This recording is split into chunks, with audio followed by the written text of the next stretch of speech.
Oye País, buenas noches. Oye País, gracias por acompañarme en esta hora. Yo soy Rudy González, como cada noche, para comentar, conversar con ustedes sobre los temas noticiosos que ocurren en el país y en el resto del mundo.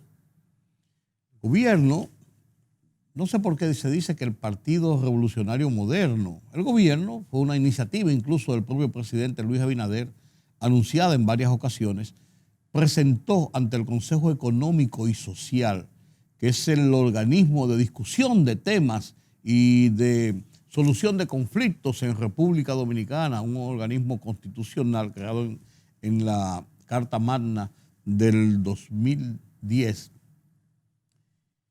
Fue colocado ante la discusión de ese foro el tema de eventuales reformas a la Constitución. El foco central que se había hablado de reformas a la Constitución era dirigido inicialmente a establecer una suerte de Procurador General de la República independiente, crear esa figura que no tuviera una dependencia de nombramiento del Poder Ejecutivo, sino de tener una forma de elección, de selección, de puesta en funcionamiento sin que fuera un dependiente del Poder Ejecutivo. Porque actualmente en la Constitución y en el régimen vigente en República Dominicana, régimen institucional, el Procurador General de la República es lo equivalente al Ministro de Justicia. El Ministerio de Justicia, el Ministro de Justicia, el encargado de aplicar la política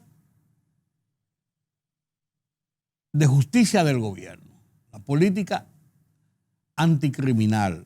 O sea, criminal no es solamente de crimen de que mataron a una gente, de la comisión de un delito del gobierno. Ese es actualmente lo que es.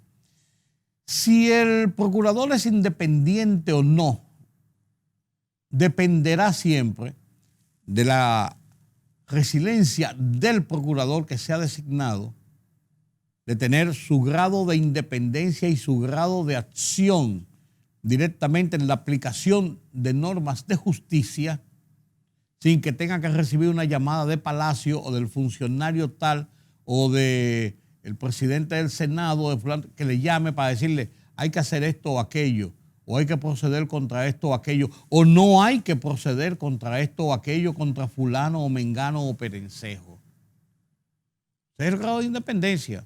Una persona que tenga su independencia propia, y esto es lo que va en justicia, y esto yo procedo, porque no tiene que ver ni con el partido, ni con el gobierno, ni con la oposición, ni con la gente de la calle. Lo que procede en justicia. Y además de un poder ejecutivo que no le mande papelitos, ni le llame por teléfono, ni diga públicamente hay que buscar a fulano o a perencejo porque yo creo que es un delincuente, y le ponga en el camino esa obligatoriedad. La Procuraduría General de la República, igual que ocurre con el Congreso Nacional, igual que ocurre con el Poder Judicial, igual que ocurre con la Cámara de Cuentas, igual que ocurre con la Junta Central Electoral, que son organismos del Estado independientes del Poder Ejecutivo, independientes entre sí, según el régimen institucional dominicano. Sin embargo, la dependencia económica de todos esos organismos está supeditada a la decisión del Poder Ejecutivo. Poder Ejecutivo es que formula presupuestos. Y no le caen a ellos por porcentajes ni por necesidades, sino por lo que le asigna el Poder Ejecutivo en el presupuesto que manda el Congreso. Todos esos organismos. Entonces, el dinero, los fondos necesarios para la operatividad, es una parte esencial en la eficiencia de un departamento tal o cual de la administración del Estado. Entonces, volvemos a donde comenzamos. Se sometió estas líneas generales para la constitución de un proyecto de reforma constitucional, pero no se quedó solo ahí, se fue más lejos. Se está estructurando, según lo que plantea esto, la forma de la elección de los jueces que se hace a través del Consejo de la Magistratura y la forma como este Consejo de la Magistratura tiene potestad de actuar cada 3 años, a menos que sea por una razón que tenga que reunirse independientemente, fija o propone fijar en 9 años, el ejercicio de los jueces Suprema Corte, Tribunal Constitucional, Tribunal Superior Electoral,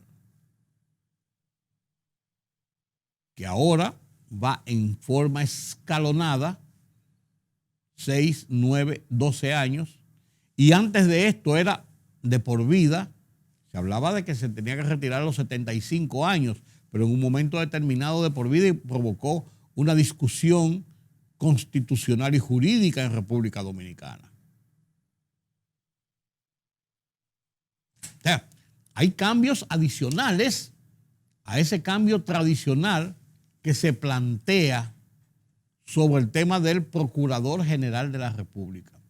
Pero también llega al plano electoral, que ya es el plano político, de lo que se ha hablado, que no se quería meter en eso y que se ha hablado en varias ocasiones de que eso tiene otro matiz, y es la unificación de las elecciones, la eliminación del sistema de arrastre, la eliminación de las elecciones separadas, perdón, me equivoqué, no, la elección de las elecciones separadas, que ahora son, eso sería a partir del 2028, que ahora son el tercer domingo de febrero las municipales y el tercer domingo de mayo las presidenciales y congresuales. Unificarla nueva vez en el tercer domingo del mes de mayo, por muchos años fue el 16 de mayo, pero cayó un miércoles, un martes o un lunes, y entonces eso entorpecía la vida laboral. Entonces se estableció tercer domingo del mes de mayo desde las elecciones desde la Constitución del 2010. Después se separaron en el 2016 cuando la reforma, y ahora se pretende unificar de nuevo. O sea, es mucho más amplio de lo que se habló simplemente de una reforma en el ámbito de el mecanismo para crear ese Procurador General Independiente, que ha sido de por sí motivo de discusiones y de controversias entre abogados constitucionalistas, entre juristas, en personas de la sociedad civil, y ahora con estos nuevos ingredientes, de seguro será un tema a discutir con bastante amplitud. En el seno del Consejo Económico y Social, esa discusión puede estar más concentrada y llevarse allí para oír diferentes opiniones y buscar un consenso, porque ahí participan todos los partidos políticos o sus representantes, y participan otros sectores de los poderes fácticos del país, los empresarios, la sociedad civil, los medios de comunicación, o sea, la iglesia, o sea, es muy variopinto aquello allí. Entonces, podría agilizarse, no convertirse en una gallera de discusión este tema si se conoce adecuadamente en el Consejo Económico y Social. Pero de que va a ser un tema de discusión, y lo que se está presentando es una propuesta que, vuelvo y digo, yo no sé por qué fue una propuesta del PRM cuando el presidente Luis Abinader había hablado en varias ocasiones de esa propuesta sobre el tema del Procurador General, y el Poder Ejecutivo, el presidente, tiene la potestad de presentar un proyecto en ese sentido. Lo que se presenta y se discute ahora es un proyecto de ley, porque óiganme cómo es la discusión de la reforma constitucional. Se presenta un proyecto de ley a través de una de las cámaras como un proyecto cualquiera, y ese proyecto contiene una convocatoria a la Asamblea Revisora, que la componen todos los senadores y diputados en una sesión directa juntos. Y en ese proyecto de ley se consigna qué es lo que se pretende reformar de la Constitución de la República. Mientras esto sea proyecto de ley, tendrá puede tener todas las modificaciones, quitar y poner que consideren los legisladores, que consideren los partidos que están representados en el Congreso y que sus legisladores lo aporten. Por mayoría simple se aprueba ese proyecto en la Cámara de Diputados y en el Senado. Y entonces ese proyecto que no puede ser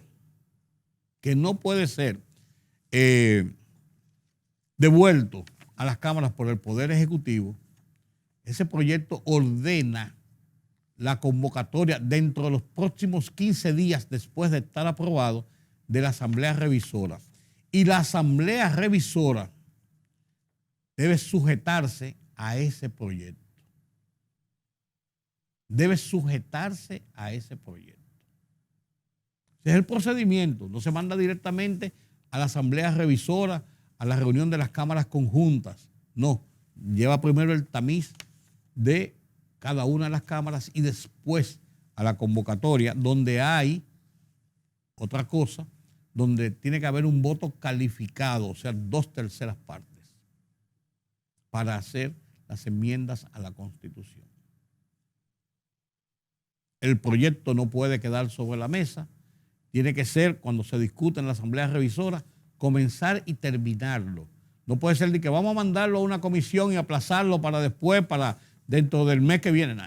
Hay que comenzar, continuar y concluir su aprobación o su rechazo.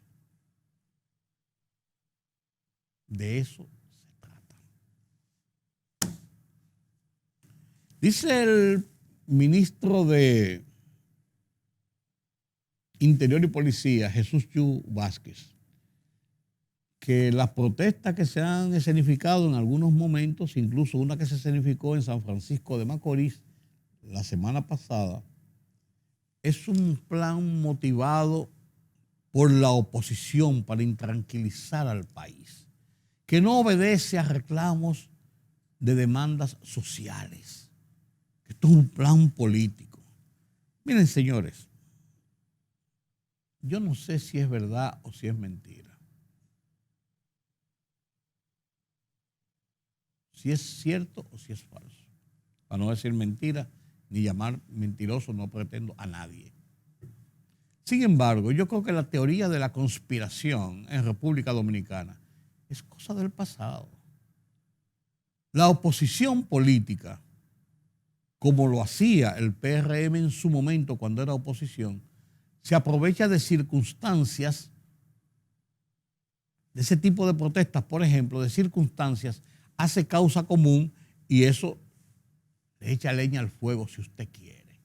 Pero ya lo de preparar protestas para anarquizar el país con el fin de intranquilizar al gobierno, yo creo que nosotros tenemos pantalones largos y los procesos que se han dado en República Dominicana y se están dando en República Dominicana, yo creo que indican claramente que la teoría de la conspiración no es la realidad. Vámonos al paso, como dice la gente. Vámonos al paso. Esta semana sufrimos la pérdida de nuestro amigo Orlando Gil por su fallecimiento ocurrido la noche del sábado, la noche del domingo. La noche del domingo. Sufrimos la pérdida de Orlando Gil. Recibió cristiana sepultura este martes y motivado por esa pérdida del amigo, del compañero, del miembro de este equipo de Oye País desde su fundación, escribí mi columna de esta semana en el Listín Diario y la titulé Hasta siempre, amigo. La comparto con ustedes a continuación.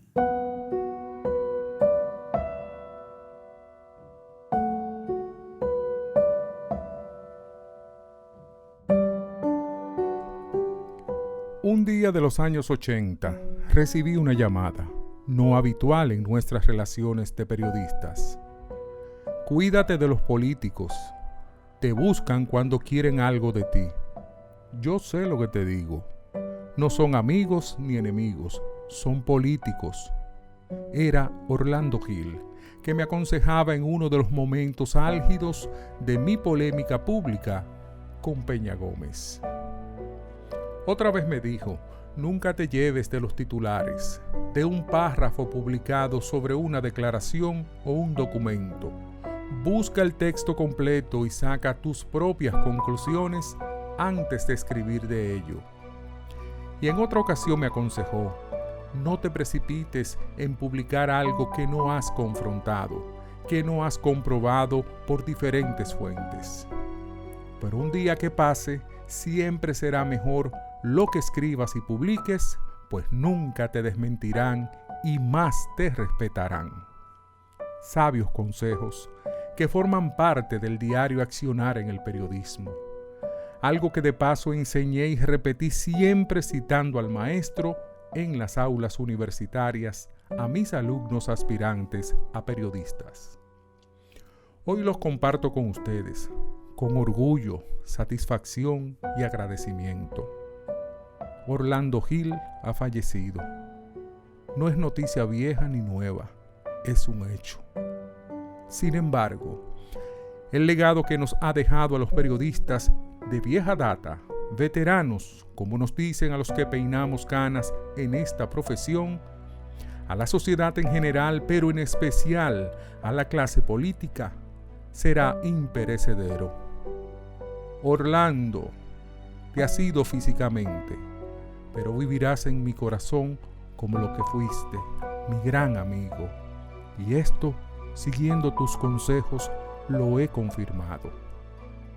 Por ello no te digo adiós, te digo hasta siempre, compañero y amigo.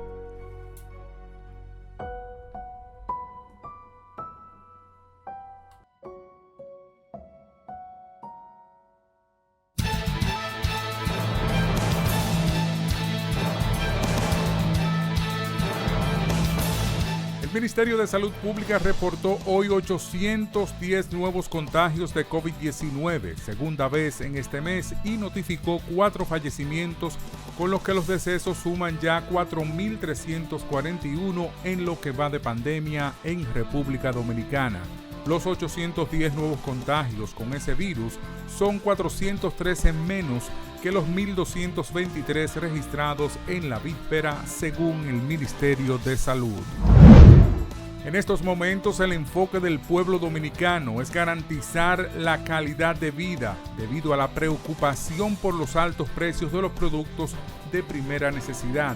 Así respondió el presidente del partido Fuerza del Pueblo, Leonel Fernández, a la propuesta de la reforma constitucional realizada por el presidente Luis Abinader al Consejo Económico y Social. Señaló que en vez de ser reformada, la Constitución Dominicana requiere ser respetada. El ministro administrativo de la Presidencia, José Ignacio Paliza, propuso que se lleve a cabo un gran pacto nacional para buscar consenso en la reforma constitucional propuesta por el Poder Ejecutivo, cuyo único fin es institucionalizar la independencia de la justicia. Desde el jueves quedó abierto el plazo de las consultas para que todas las personas interesadas en presentar propuestas de actualización y modernización del Código de Trabajo lo puedan hacer. La decisión fue adoptada por el Consejo Consultivo de Trabajo durante su segunda sesión con la participación tripartita del sector gubernamental, laboral y sindical.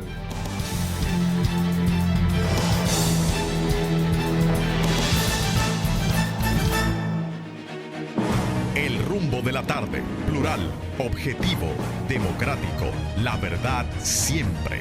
Con 3 verdaderos profesionales del periodismo y la comunicación, Georgie Rodríguez, Juan TH y Rudy González. Los Poderosos.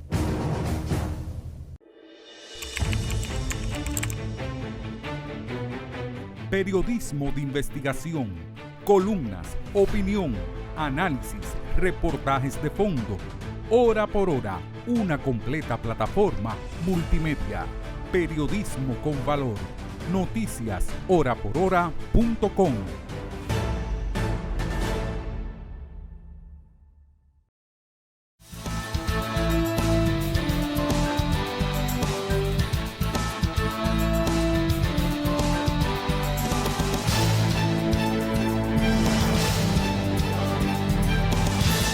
Por continuar con nosotros aquí en Oye País, el tema de la economía sigue siendo tema puntual en República Dominicana. Y ustedes ven todo este lío del fideicomiso, el lío de los combustibles y el petróleo. Y precisamente el petróleo es uno de los puntos más serios que tenemos nosotros para enfrentar en esta situación de inflación, de presupuesto ajustado, de tensiones, de demandas de muchos sectores de la sociedad para inversión del gobierno, inversión del Estado.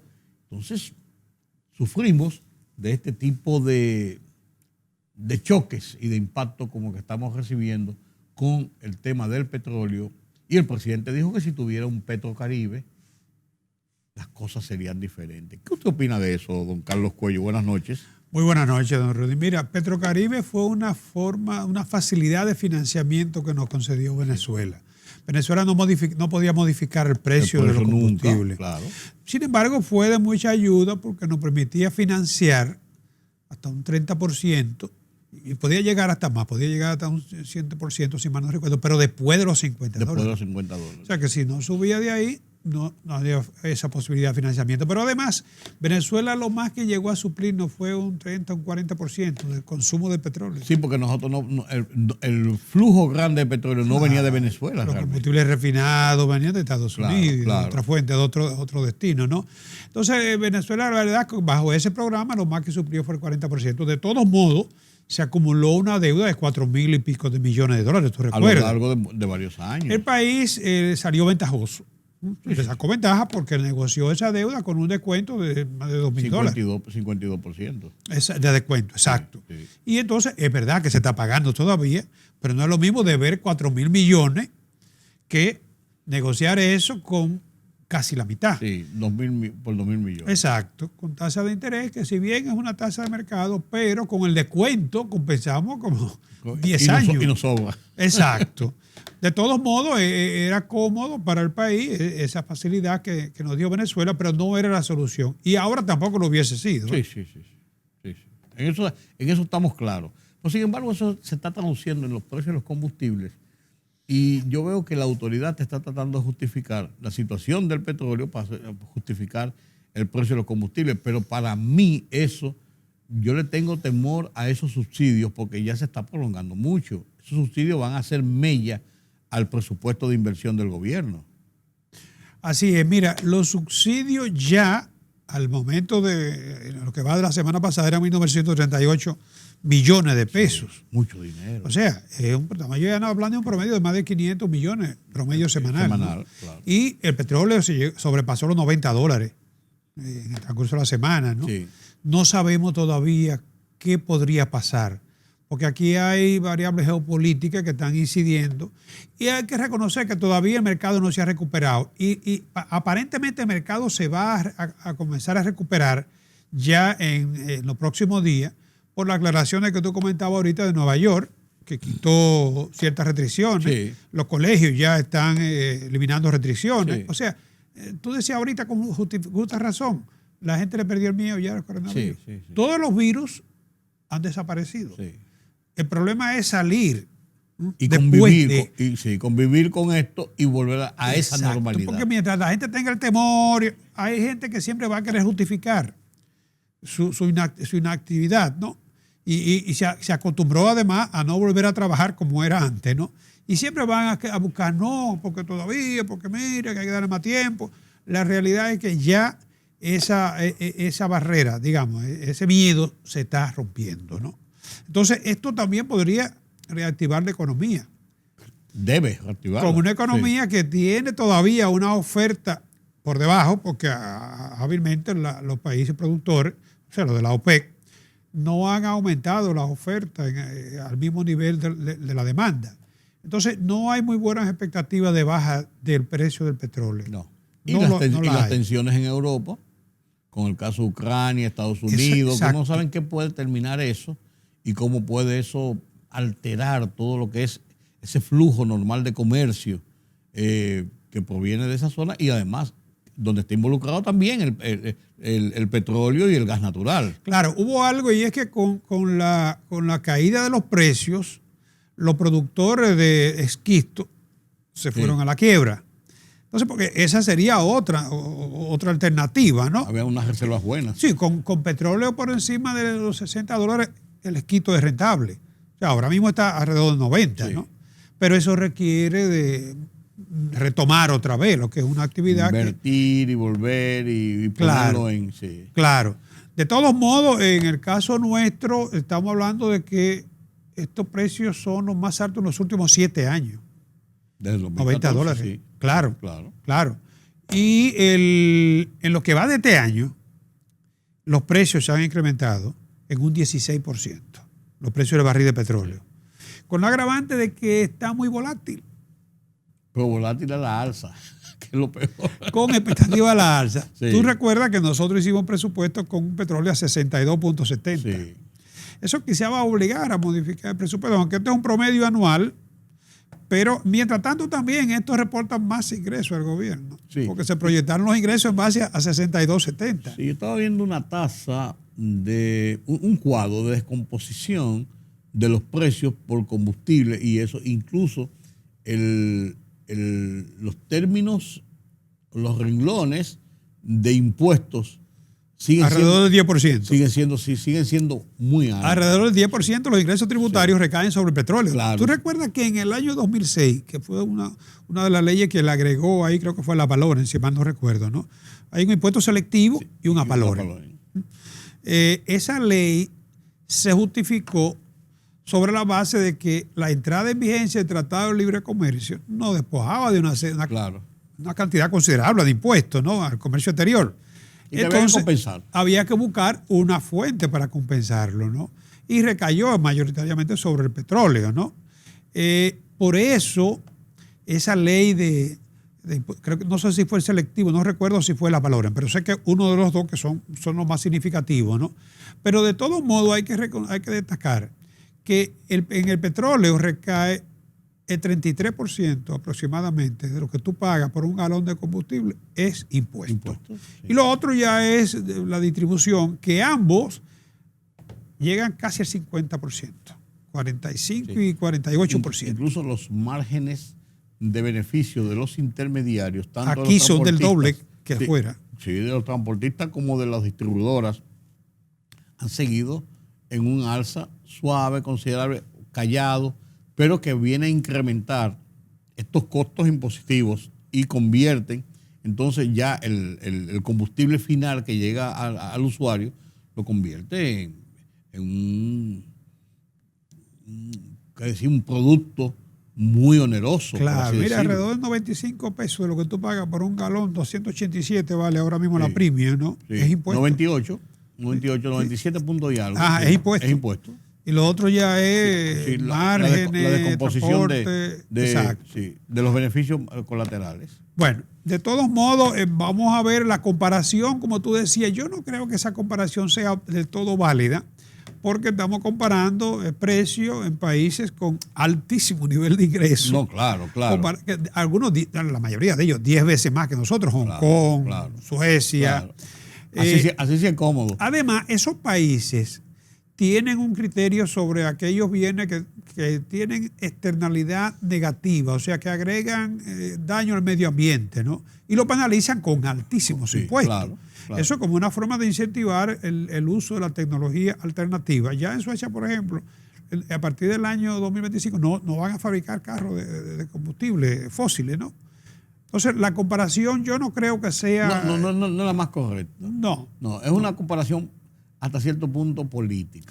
Va a ser difícil eliminar los impuestos, claro está. Lógico. Porque fíjate que el gobierno identificó aquí 2 fuentes de impuestos, que son los de los cheques, transferencia bancaria, y el petróleo.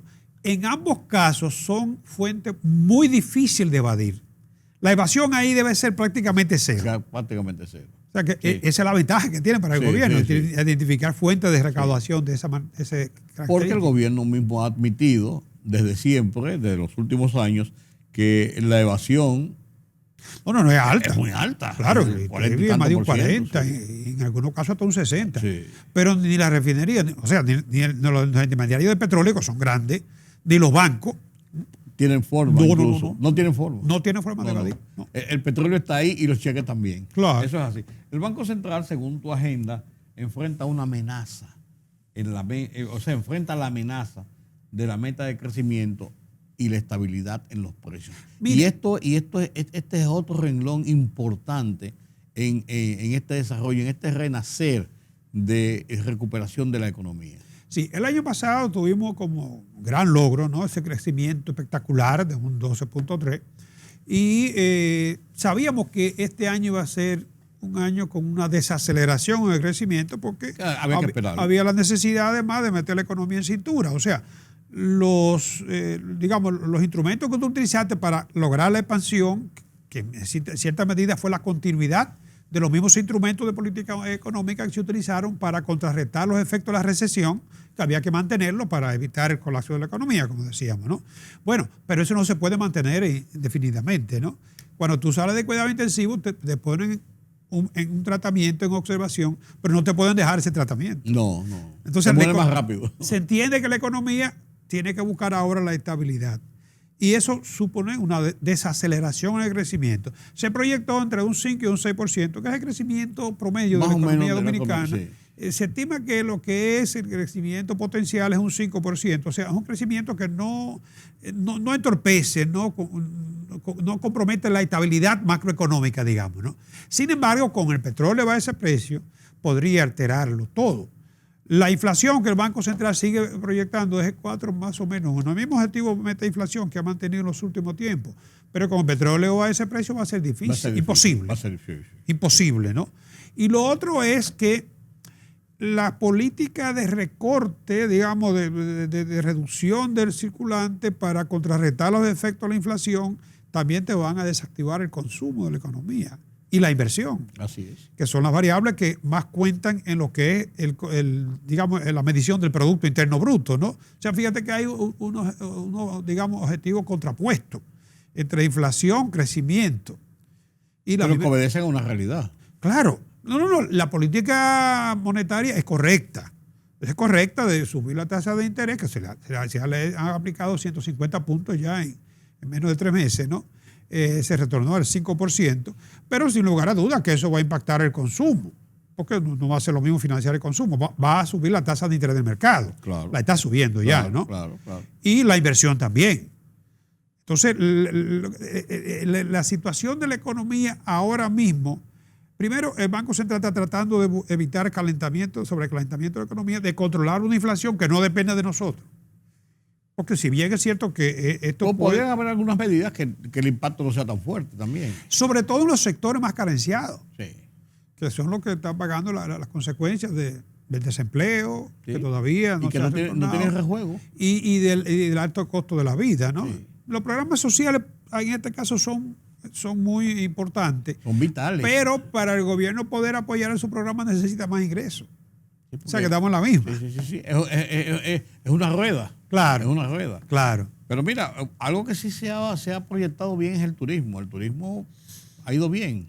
Sí, vi una cifra preliminar del Ministerio de Turismo de que en el mes de enero, bueno, para comenzar la cabañuela, sí, fue de 530.956 visitantes no residentes.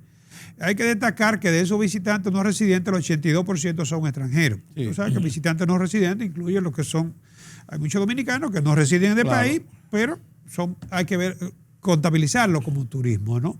Como turista, ¿no?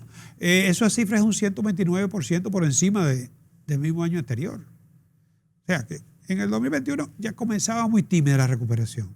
Aquí más que la duplicamos, ¿no? Y se proyecta que para este año estaremos recibiendo unos 7 millones de turistas. Sería la cifra más alta, históricamente hablando, ¿no? Sí. Esa proyección es un 9% más que en el 2019, que fue un año normal, y un 7% más que en el 2018. Que recuerda que el 2019 se vio afectado por los comentarios. Por aquella campaña, sí, contra. Pero en ambos casos promediamos los 6 millones. Sí.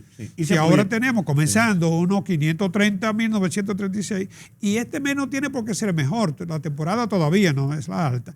Y además, recuerda que se vio entorpecido por la categoría que nos dio Estados Unidos, Canadá, ya con la apertura de mercado norteamericano, sí. que es el más importante, la apertura de Canadá, y probablemente, si las cosas siguen como van, con más del 70% de gente vacunada, ya se levanten todas lo que son las limitaciones, Europa y el resto del mundo, ¿no? La pena es que esta pandemia frustró la meta que se había fijado el gobierno de la República Dominicana de llevar 10 millones de turistas en el 2022. Claro, eso va a ser imposible. Claro. Eso va a ser imposible, pero la recuperación podría significar reiniciar esa ruta de crecimiento postergada para más adelante. A no ser que tengamos un boom, como los restaurantes. Tú vas un lunes a un restaurante y está lleno. Está lleno. Porque el tiempo que la gente tuvo reprimida... Como que se la quiere desquitar. Sí, o sea, nadie sabe si conseguimos un boom por ese lado. Podría ser. Y lo otro es que algunos países en la región también están perdiendo atractivos como para turismo, ¿no? Algunos países también con la situación política, la inestabilidad, la inseguridad. Sí. Entonces eso podría volcar hacia nosotros algún flujo turístico. Ese es uno de los isos importantes que tenemos en República Dominicana, la estabilidad política y social. Claro. Que la gente aquí, si bien es cierto que a veces nos han colocado en listas de observación o listas negras por ratería, por delincuencia, por algún sistema de violencia, en cuanto a la estabilidad del país, no hay ese peligro. Acuérdate con el problema de México. Claro. Un desplazamiento hacia la República Dominicana. Claro. Está llegando mucho turismo procedente de Latinoamérica también. Lo cual es bueno. Sí, claro. Lo cual es bueno. Pero mira, esta semana, Carlos, la DGI se vio en el volcán, en el centro del volcán, porque se publicó una nota de que se comenzaría una nueva escala de cobros impositivos, de liquidación de cobros, y los primeros que gritaron fueron los médicos. Pero yo supe que también otros sectores liberales que cobran, no como empleados, abogados, ingenieros, algunos otros, periodistas que tienen oficinas de consultoría, economistas que son consultores, también dijeron, espérate, y externaron sus ajerizas sobre esto, porque iba a incrementar su inversión, o sea, su pago impositivo. Mira, en realidad, ¿qué fue lo que pasó? Todos los años, la DGI anteriormente indexaba el monto exento, tú recuerdas. Sí. Desde el 2017 se frizó. Sí. Si se hubiese seguido indexando, ahora mismo los salarios de 40,000 pesos no pagaran impuestos. Sí. En la actualidad está en 416,220. Está frisado desde como te digo, del 2017. ¿No? Eso equivale a un salario promedio de 34,685. O sea, hasta ahí nadie paga impuestos. A partir de ahí, entonces comienza una escala. Que es del 15, 20 y 25. Para los ingresos superiores a los 867,123. A partir de ahí, tú pagas el 25%. Lo que yo no entendí en ese cuadro que yo vi, tú me lo explicarás o me corregirás, que dice que tú tienes que pagar, ya en las escalas, tanto y después el 15%. Sí. Pues tienes que pagar, hay un monto inicial que tú tienes que pagar. Ok, te lo voy a redondear. ¿Por qué? Vamos a suponer que sean 400,000 los exentos, okay, ¿no? Entonces, de 400 a 600, ¿cuánto hay? 200. 200. Entonces, el 15% para esos 200. Ok, tú lo sumas, digamos, de 600 a 800, el 20, entonces sería el 20% para esos 200. Claro, cuando tú sumas todas las partidas, como tiene una partida que es cero, la tasa media, te pongo un ejemplo, para 1 millón de pesos, por ejemplo, solamente va a pagarle 25 lo que exceda de los 867,123. O sea, es después de eso. Claro. Es igual que el IPI, entonces. Sí, porque es progresivo. Es igual que el IPI. Es una tarifa progresiva. Tú no pagas hasta 7 millones y tanto. Si tú tienes una propiedad que cuesta 10, hay 7 millones que están exentos y te cobran sobre el... Solo que aquí hay escala progresiva. Claro. No, pues, quería entender eso porque decía... Pero, entonces, vamos a poner 1 millón de pesos anuales, porque el es anual. Sí. Se promedia mensual, ¿no? Para fines de retención, ¿no? El que gana 1 millón de pesos va a pagar una tasa promedio de 11.32. Se va a pagar 112.300 pesos. Eso equivale de 1 millón a 11.32. Sí. Porque al tú tener un exento, que es cero, sí, tú sumas todo y lo que te da una tasa promedio de 11.32. Ahora, si tú ganas 2 millones, lamentablemente, va a tener que pagar la mayor parte de tu gravamen, va a ser de 25, exacto. La cuarta parte. Exacto, Una a partir de ahí sí. es la cuarta parte que tú tienes que pagar. Pero no quiere decir que tú vas a pagar el 25, porque siempre, claro, si sube a 8 o 10 millones, ya casi todo es el 25, sí. ¿no? Entonces, eso fue lo que la renta recordó o publicó, ¿no? Pero sí es cierto que para lo que es el plan de simplificado de tributación, que es el que se acogen la mayor parte de los profesionales, PST, que es el que se acogen la mayor parte de los peseteros, ¿no? Sí. Es donde se acogen la mayor parte de los profesionales liberales sí. Que no llevan contabilidad, perdón, o no presentan contabilidad, no tienen justificación de gasto comprobante. Entonces, lo que estaba pasando, según dice la renta, y emitió una norma para aclarar, para poner las cosas más claras, es que en algunos casos se estaban acogiendo a 2 regímenes de exención. Oh. Pues eso no debe ser. Hubo algo de eso. Claro, pero hay cosas que se cuelan, ¿no? Sí. No deben ser, pero se cuelan, ¿no? Como decía vos, hay cosas que se ven y cosas que no se ven. Exacto. Entonces lo que se trata con esta norma es de poner las cosas más claro, ¿no? Y los primeros que invitaron fueron los médicos, porque del PST los médicos son el mayor grupo, sí, 4.000, algo sí. Así, ¿no?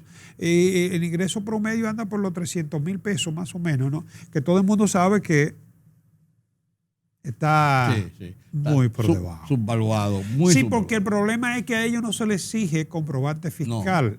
Cobran mucho, de hecho, te pasan los honorarios y la consulta en efectivo. Claro, e incluso indistintamente. Y nadie se quiere meter con los médicos.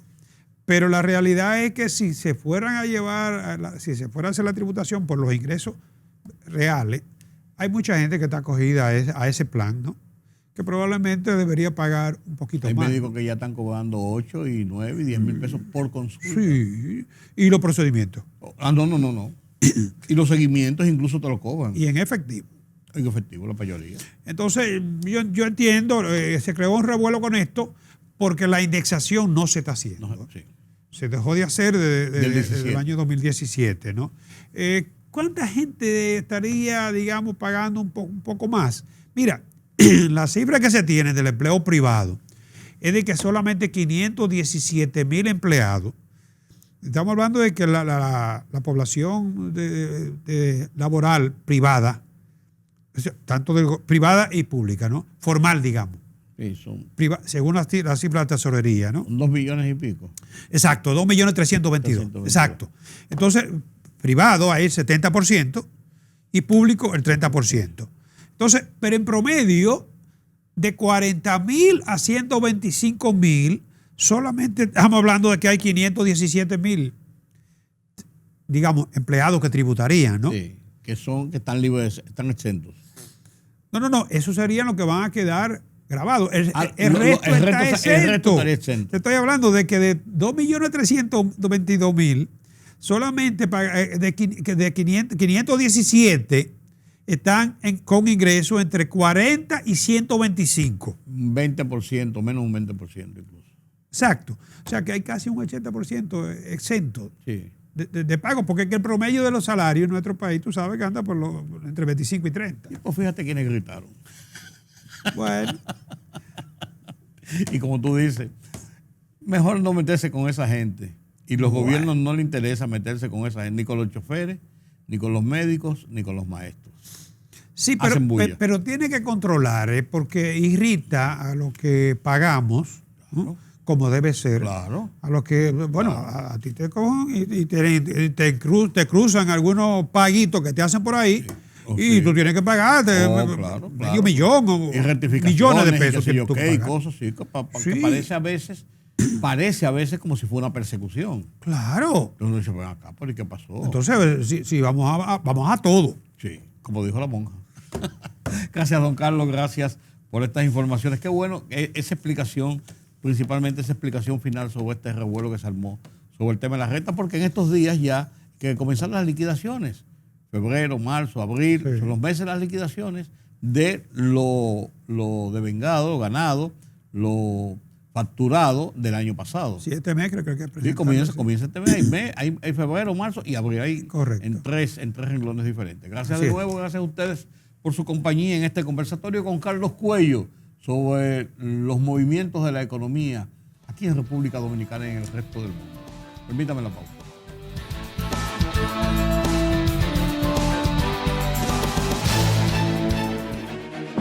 El rumbo de la tarde, plural, objetivo, democrático, la verdad siempre. Con tres verdaderos profesionales del periodismo y la comunicación, Georgie Rodríguez, Juan TH y Rudy González. Los poderosos.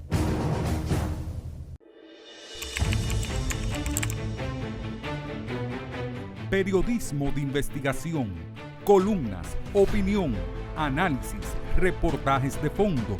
Hora por hora, una completa plataforma multimedia. Periodismo con valor. Noticias horaporhora.com.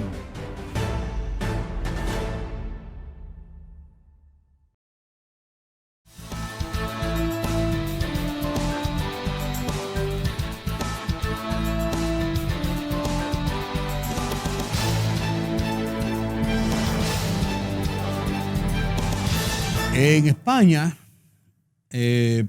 por mucho tiempo, han existido las bandas latinas, bandas de jóvenes, son asesinos y son asaltantes y dan mucha agua que beber, tienen que ver mucho con el tráfico de drogas incluso.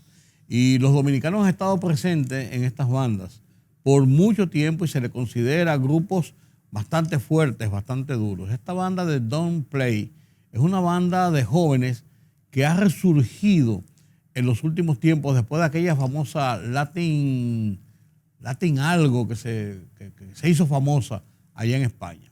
Bueno, pues la policía le entró a esta banda de los Don't Play en busca de los asesinos de una muchacha de origen colombiano que fue muerta el pasado sábado en un asalto, en una acción delincuencial.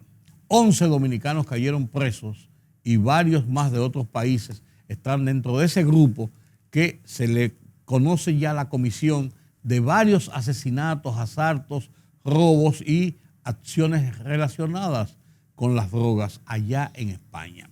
Y mientras tanto, en Nueva York, ya lo decíamos ahorita, usted puede entrar donde quiera sin mascarillas.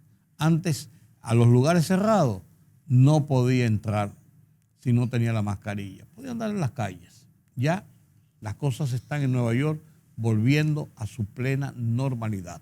Estos y otros temas nos los presenta Pedro Vargas desde la redacción central de Oye País en las internacionales.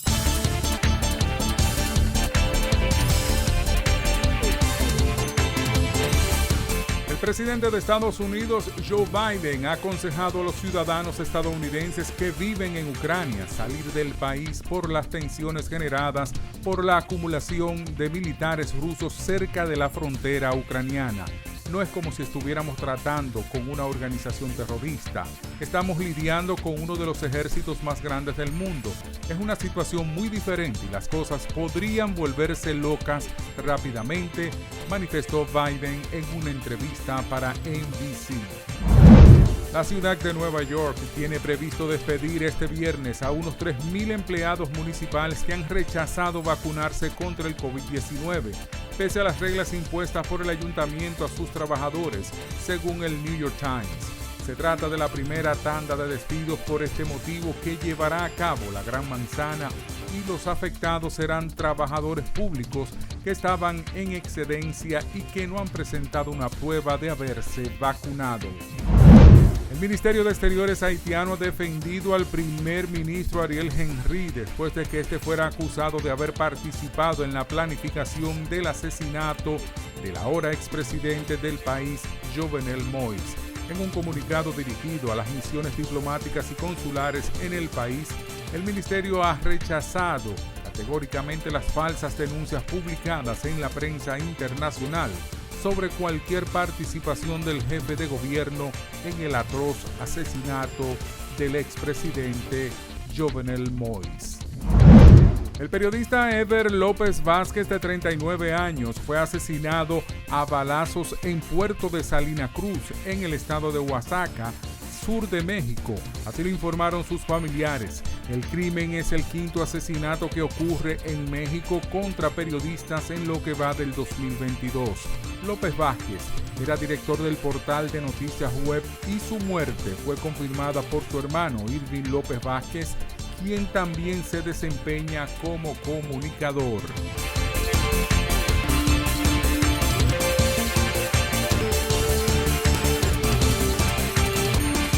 Así llegamos al final de esta emisión de Oye País. Gracias por su compañía en esta hora. Yo soy Rudy González. Tenemos una nueva cita aquí, nueva vez, en Color Visión. Pasen un feliz resto de la noche.